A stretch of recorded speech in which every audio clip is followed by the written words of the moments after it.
Assalamualaikum warahmatullahi wabarakatuh. Alhamdulillahirabbil alamin wassalatu wassalamu ala asyrafil anbiya'i wal mursalin wa ala alihi wa sahbihi wa barik wa sallim. Subhanaka la ilma lana illa ma 'allamtana innaka antal alimul hakim. Wa la hawla wa la quwwata illa billahil aliyyil azim. Rabbi shrah li sadri wa yassir li amri wa hlul 'uqdatam min lisani yafqahu qawli. Rabbi yassir wa la tu'assir, Rabbi tammim bil khair. Qala Allah subhanahu wa ta'ala fi kitabil aziz ba'da a'udzu billahi minasyaitonir rajim. Ya ayyuhalladzina amanu kutiba 'alaikumus shiyamu kama kutiba 'alal ladzina min qablikum la'allakum tattaqun. Shadaqallahul 'azim. Apa kabar sahabat-sahabat yang sedang menonton ataupun melihat kuliah Ramadan yang keempat tahun ini, tahun 2020 Masih ataupun 1441 Hijriah. Kita masih lagi dalam keadaan PKP yang mana tidak pernah berlaku sebelum ini. Kita dicoba oleh Allah, diuji oleh Allah tahun ini untuk kita melaksanakan ibadah kita yang selalu kita buat atau kerjakan di masjid. Apapun sebagai hamba yang bersyukur, Allah uji kita tetap sabar. Jadi kita yakinlah tuan-tuan puan-puan berahmati Allah, memang ada, walaupun ada hadis Nabi SAW yang mana Nabi bersabda, laisa min rajulin yaqa'ut ta'unu fayamkusu fi baitihi sabiran muhtasiban ya'lamu annahu la yusibuhu illa ma kataballahu lahu illa kana lahu mislu ajri syahid. Hadis ini riwayat Imam Ahmad pada hadis 26.139. Apa maksudnya? Tidaklah bagi seorang lelaki yang mana berlaku tahun, tersebar tahun ataupun wabak macam kita sekarang ni tuan-tuan, dan ia tinggal di rumahnya, fayam kusufi baitihi sabiran muhtasiban, sabar dia, bila berlaku wabak tahun dia sabar, muhtasiban, dia mengharap pahala Allah, pahala daripada Allah, dengan ikhlas. Dia tahu bahasanya tidak akan menimpa tahun itu ataupun wabak itu kepadanya, melainkan apa yang Allah tetapkan baginya, illa kana lahu mislu ajri syahid, melainkan dia ini juga mendapat pahala syahid, walaupun dia tidak ditimpa tahun ataupun wabak, dia sabar di rumah, dia mengharap pahala Allah juga, dia tinggal di rumah walaupun tak kena, dia tidak penyakitnya tidak merebak, tidak menimpanya, dia juga mendapat pahala syahid. Jadi hadis ini tuan-tuan yang dirahmati Allah, dikomentar oleh Ibnu Hajar Al-Asqalani. Dia ini melakukan pensyarah kitab Fathul Bari dalam muka surat 194 juz ke-10. Dia kata faedah hadis ini, dia kata bahawa siapa yang tersifat dengan apa yang Nabi SAW sifatkan, berlaku apa, dia sabar, dia juga mengharap pahala Allah Subhanahu wa ta'ala, maka dia akan mendapat pahala syahid walaupun dia tidak mati kerana wabak itu. Kita yakin tuan-tuan yang dirahmati Allah, walaupun tak kena, maka kita yakin pahala syahid tetap juga akan kita dapati walaupun kita tak kena. Yang kedua, hadis kedua,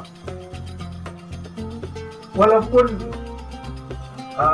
kita hari ini ada hadis Nabi SAW riwayat Bukhari, Ahmad dan Al-Baihaqi. Dia kata apa? Nabi SAW bersabda, "Idza marida al-'abdu aw safara kutiba lahu mislu ma kana ya'malu sahihan muqiman." Hadis ini daripada Abi Musa al-Asy'ari. Maksudnya, apabila sakit seorang hamba, sakit ini apakan juga dengan apa yang berlaku sekarang, ya. Apabila kita tidak dapat, yang mana orang ini biasa, seseorang itu biasa datang ke masjid tapi dia sakit, ataupun sekarang ini kita ditimpa wabak, ataupun seseorang itu musafir, dia juga dituliskan baginya pahala, ya, walaupun dia tidak pergi masjid, tapi dia tersegah untuk menunaikan salat di masjid. Kutiba lahu mislu ma kana ya'malu sahihan muqiman. Dia juga, pahala itu juga akan ditulis seperti mana dia berada dalam keadaan yang sihat.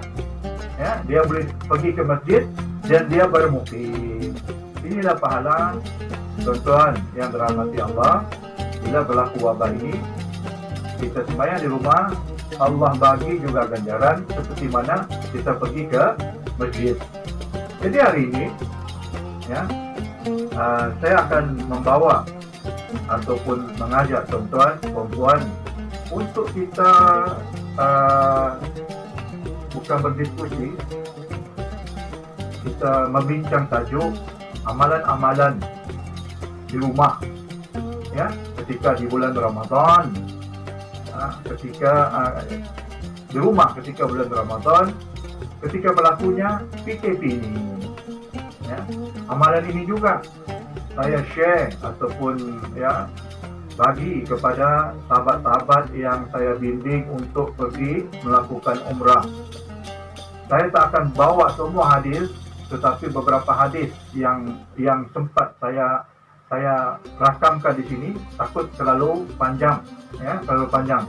Tapi saya harap tuan-tuan, ya, perempuan dapat bersabar untuk kita bersama. Jadi amalan-amalan harian di sepanjang Ramadan, ataupun kalau habis Ramadan, habis PKP ini, kita teruskan juga amalan ini. Mudah-mudahan kita ambillah pahala ini di akhirat kelak. Jadi tuan-tuan dirahmati Allah, amalan ini kita buat sehari semalam, tiap-tiap hari, dan saya mulakan dengan bangunnya kita daripada apa? Daripada tidur. Kita bangun, kita berdoa, ya, alhamdulillahilladzi ahyana ba'da ma amatana wa ilaihin nusyur. Ini doa kita bangun daripada tidur. Jadi kita bangun 1/3 yang terakhir daripada malam, ya, 1/3 yang terakhir daripada malam. Nanti sekejap insyaAllah kita share macam mana pengiraan 1/3 malam itu, 1/3 awal, 1/3 yang kedua, dan 1/3 yang terakhir. Jadi tuan-tuan rahmati Allah, salat malam ataupun qiyamul lail, saya selalu menyebut tiap ceramah saya tiap tahun, bahwasanya bulan Ramadan adalah bulan siyam. Itu bulan kita berpuasa, bulan qiyam, kita bangun di tengah malam beribadah, dan bulan Quran, yang mana kita dalam bulan Ramadan ini kita melipat gandakan, ya, bacaan Al-Quran kita. Jadi Nabi SAW pernah bersabda, afdalus salati ba'dal faridati salatul lail. Ya, seafdal sembahyang selepas sembahyang 5 waktu itu adalah sembahyang pada waktu malam. Hadis riwayat Imam Muslim.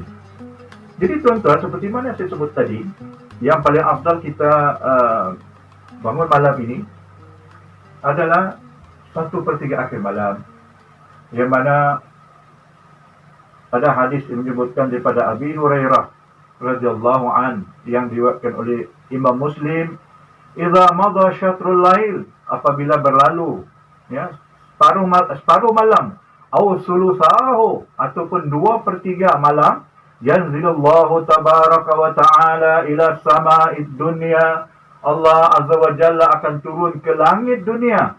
Fayaqul, Allah pun berfirman, hal min sa'ilin yu'ta, apakah ada di antara hambanya yang meminta maka akan diberikan.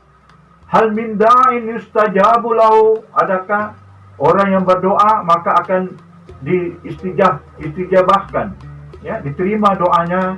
Hal min mustaghfirin, adakah daripada hambanya yang memohon ampun, yughfaru lahu, dia akan diampunkan, hatta yanfarija subuhu, sehingga terbit, ya, terbit subuh, sehingga subuh, tuan-tuan. Jadi Allah Azza wa Jalla, ini saya tak mau tafsir panjang mengenai Allah turun ke langit dunia, tetapi kita pada ketika itulah Allah akan melihat kita, siapa di antara hambanya yang salat, siapa hambanya yang berdoa, siapa hambanya yang meminta ampun, maka Allah akan ampunkan pada waktu tersebut. Seperti mana saya sebut tadi, macam mana kita kira 2/3 malam, ya, atau 1/3 terakhir. Jadi 1/3, tuan-tuan, katalah kita di Kota Kinabalu, azan maghrib 6.30, ya, subuh jam 5 tepat pagi. Ini contoh. Jadi kita bagi, tuan-tuan, ya, kita bagi 3. Daripada jam 6.30 azan maghrib hingga azan subuh, kita bagi 3, ya. Bagi 3, maka kita dapati bila kita bagi 3, 1/3 pertama, 1/3 kedua, 1/3 yang terakhir, bila kita kira, ya, lebih kurang 10 jam 30 minit daripada maghrib sampai ke subuh, 10 jam 30 minit, maka kita bagi 3. Jadi, tuan-tuan, insya-Allah kita akan dapati bahwasanya 1/3 malam itu lebih kurang pada jam 3.30 pagi, ya, 3.30 pagi. Maka disitulah kita bermulanya, ya, kita salatul lail, seperti mana yang disebut oleh Nabi sallallahu alaihi wasallam. Jadi, tuan-tuan, bila kita bangun, kita ambil air sembahyang, maka kita sembahyang apa, tuan-tuan? Kita sembahyang tahajud, ya, tahajud, kan? Allah sebut dalam surah Al-Isra ayat 79, wa minal laili fatahajjad bihi nafilatan lak asa rabbuka ay yab'atsaka maqaman mahmuda. Dan bangunlah, ya, pada separuh daripada waktu malam dan bertahajudlah. Sembahyang tahajud sebagai sembahyang tambahan. Mudah-mudahan Allah akan mengutuskan engkau dan menempatkan, ya, engkau di tempat yang mulia. Di mana? Di syurga. Kenapa, tuan-tuan, tempat yang mulia? Orang tidur berselimut, berekon, dilap empuk, ya, tiba-tiba 1/3 malam, 3.30 pagi dia bangun, ambil sembahyang dalam keadaan ngantuk dan sebagainya.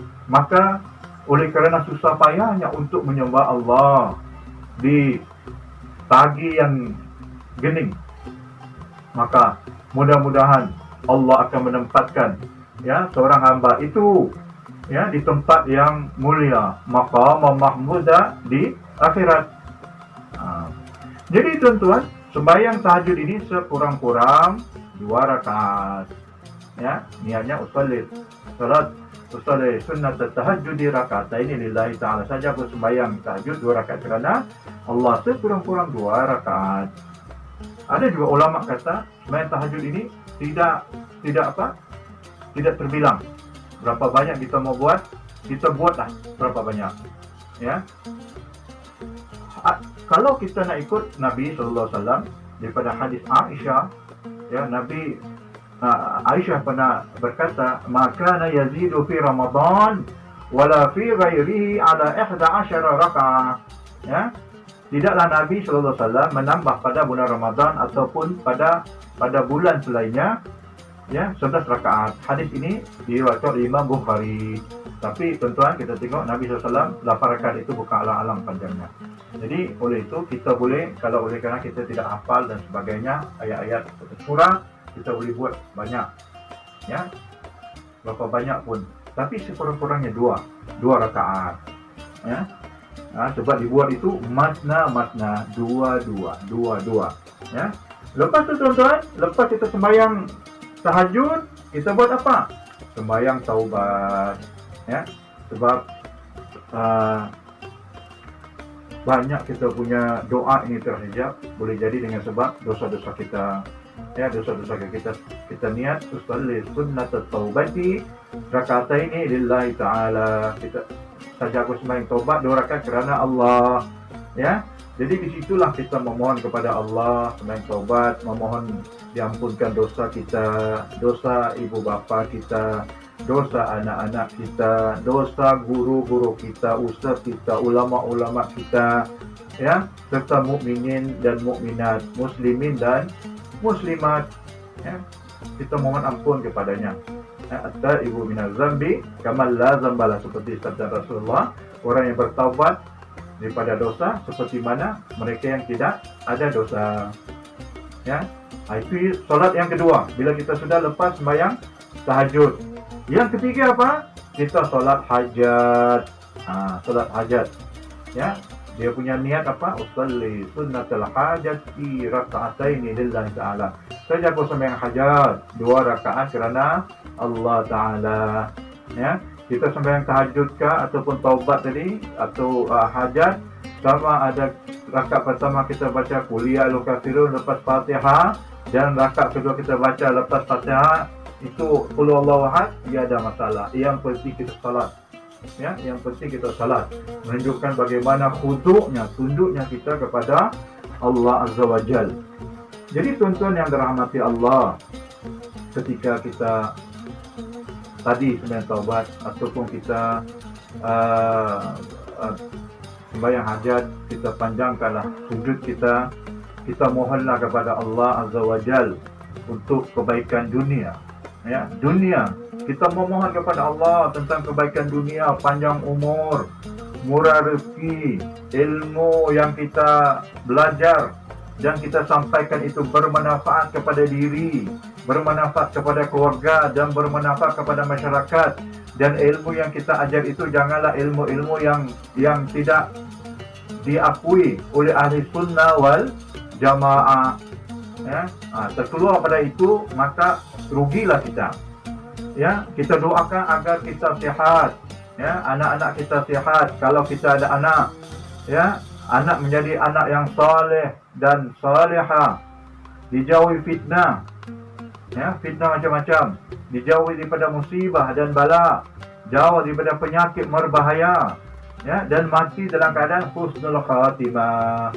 Ya, hidup ini tuan-tuan, kalau hiduplah bagaimana sekalipun, tapi yang dikira oleh Allah Azza wa Jalla adalah pada ketika mati. Ya, kita berdoa agar mati dalam husnul khatimah. Kita boleh mengucap la ilaha illallah Muhammadur Rasulullah. Dan di kubur esok kita dapat menjawab soalan, siapa Tuhanmu, siapa nabimu, siapa imammu. Akhir di dunia ini semua orang tahu, orang baik, orang jahat, orang buat maksiat, orang tidak buat maksiat dan sebagainya, semua tahu. Soalan bocor yang akan ditanya di alam kubur. Tapi di alam kubur nanti boleh tak kita jawab soalan tersebut, walaupun soalan tersebut sudah bocor. Jadi tuan-tuan adalah mengikut amalan kita. Kita di dunia ini beramal macam mana, insya-Allah, ya, kita ingat Allah banyak-banyak, kita banyak salawat kepada Rasulullah, insya-Allah di alam kubur kalau kita dapat jawab soalan itu, maka kubur kita akan menjadi raudhah, ya, raudhah, taman-taman, daripada taman-taman syurga. Tapi kalau kita tidak dapat menjawab soalan kubur oleh dua malaikat Munkar Nakir, maka dia akan jadi lubang, hufratun min hufarin niran. Dia akan menjadi satu lubang daripada lubang-lubang neraka, disiksalah sampai akhirat. Jadi kita memohon, ya, sembahyang hajat, memohon kepada Allah supaya selamat daripada soalan kubur dan kubur kita menjadi taman syurga. Dan di mahsyar pula, ya, di mahsyar kita berdoa, ya Allah, bagilah saya teduhan, ya Allah, sebab pada hari akhirat besok ada 7 teduhan. Ya Allah bagi, ya, orang suka ke masjid, hatinya ke masjid, ya, imam yang adil, ya, orang yang dicoba oleh seorang wanita dan dia berkata aku takutkan Allah, ya, dia ingat Allah sehingga mengalir air matanya. Kita minta kepada Allah, ya, pada malam itu pada malam, tiap malam kita solat hajat supaya Allah sejuhkan kita, sebab di akhirat besok ya matahari hanya sejengkal. Cuba bayangkan kalau kita di dunia ini bila berada di depan matahari, habis pakaian kita berpeluh. Itu tuan-tuan berapa jauh matahari daripada bumi. Ini sejengkal daripada kepala kita. Ya. Jadi kita mohon kepada Allah, Tuhan, kita mohon diberikan buku catatan, diberikan daripada tangan kanan. Kita minta supaya memohon kepada Allah supaya berat timbangan amal kebaikan, dan kita memohon kepada Allah melintas di tiang sirat, ya. Kalau jatuh ke neraka.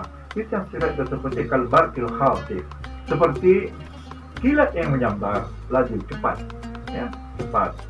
Dan kita berdoa kepada Allah Azza wa Jal untuk masuk syurga. Itulah dalam ketika kita solat hajat, ya. Dan tuan-tuan, puan-puan, lepas solat hajat, apa kita buat? Kalau kita malam tadi kita belum solat witir, kita solat witir, ya. Tapi kalau sudah solat, tak payah solat witir lagi. Kerana dalam hadis Nabi sebut tidak ada dua witir pada satu malam. La witrani fi lailah. Ya, tidak ada dua witir dalam satu malam. Itu 4 solat ataupun 3 solat lepas kita bangun. Lepas kita semayang, apa kita buat? Kita beristighfar, ya. Dalam surah Az-Zariyat Allah berfirman, ya, ayat 18, wabil asharihum yastaghfirun. Pada ketika sahur mereka beristighfar kepada Allah Azza wa Jalla. Banyakkan istighfar, tuan-tuan perempuan.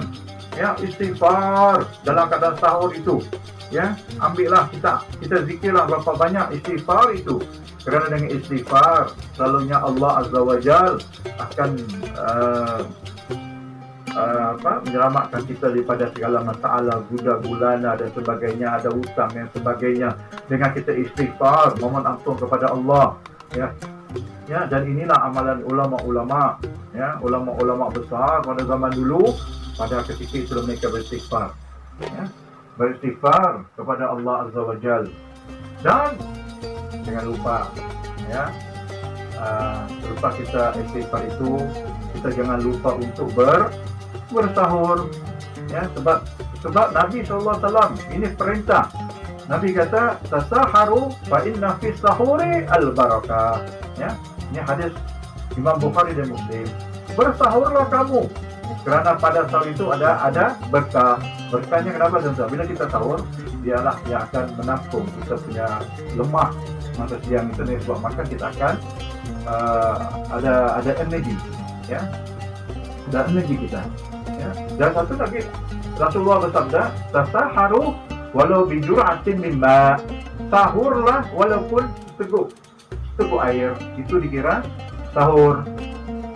Kalau kita orang Malaysia ni sahurnya makan nasi, ya, makan nasi, ada lauk, macam-macam lah lauk, hari ni lain, besok lain, terpulanglah tuan-tuan, yang penting kita bersahur, kan. Dan Nabi pernah sebut, ya, sebab mereka berada di bumi Arab, ya, sebaik-baik sahur adalah buah tamar, ya, buah tamar. Dan sahur ini tuan-tuan adalah pembeza, ya, puasa kita, ya, dengan orang Yahudi dan Nasara. Jadi kita sahur itu sehingga subuh. Kalau 10 minit sebelum imsak itu kita sudah boleh berhenti, tetapi sebenarnya kita boleh makan lagi ataupun minum, ya. Tapi bila sudah masuk fajar, masuk subuh, kita tidak boleh minum sudah ataupun makan. Azan saja, ya, azan saja berhenti sudah makan. Ya, kalau di RTM contohnya dia sudah set. Contohnya jam 5 pagi azan, maka ketika itu kita kena berhenti. Kalau ada makanan dalam mulut, buang, ya, keluarkan, ya, keluarkan. Sebab kalau kita telan juga masa itu, maka kita tidak sah, ya, kita berpuasa pada hari tersebut. Sebab masa yang sudah tidak dibenarkan berpuasa ataupun makan, kita makan. Ada air kah ataupun makanan kah pada ketika kalau sudah azan, maka kita buang, kita keluarkan. kan? Saya dulu pernah masa belajar ada kawan yang hisap rokok, kelang kabut dia keluarkan rokok. Sebenarnya ini tuan-tuan, bila sahur ini tidak disunatkan, ya, merokok ini, ya. Jadi tuan-tuan, bila azan berhenti makan minum, dan lepas azan, ya, azan itu tuan-tuan, kita di rumah, anak kita yang lelaki kita minta dorang azan.